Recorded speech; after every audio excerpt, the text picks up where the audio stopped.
Regulators in the U.S. are taking an historic step to keep the internet open to everyone. They're looking at a regulatory change to prevent internet service providers from slowing down or blocking some content on the web. Keith Boag is following this story, and he joins us live from our Washington bureau.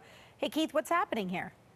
Well, the first thing that's happening here, Rashmi, is that the FCC is going to change the definition of the internet for legal purposes. Instead of considering that it was an information service device, they're going to classify it as a communications device, meaning that they can regulate it. Meaning that they can regulate it with a much more heavy hand than they have up until this point. Now, their argument for doing this, which has been expressed in front of courts before, is that they want to defend the status quo on the internet. They want to protect what is known as net neutrality. They want to prevent internet service providers from being able to vary the kind of service that they give to different clients based on their content, which essentially means the speed with which they can download.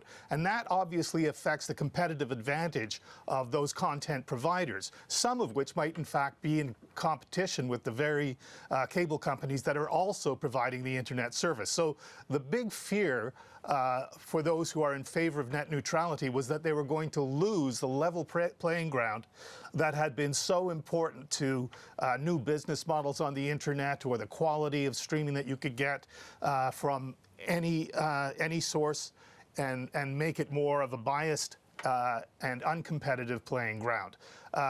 So this is a big deal for those reasons, but there are also obviously critics on the other side of that who say, oh, it's going to be a disaster, this will change everything. Yeah, so then why would you say this is important?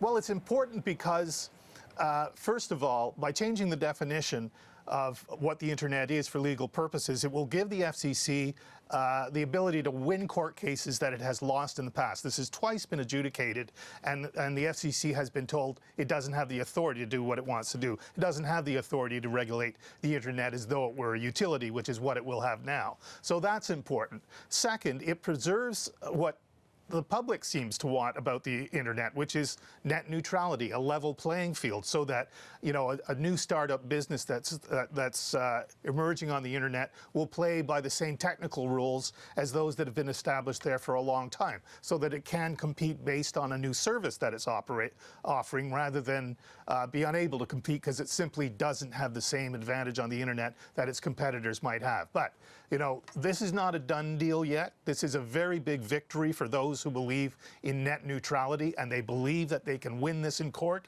but it will go to court. This is not the final word yet.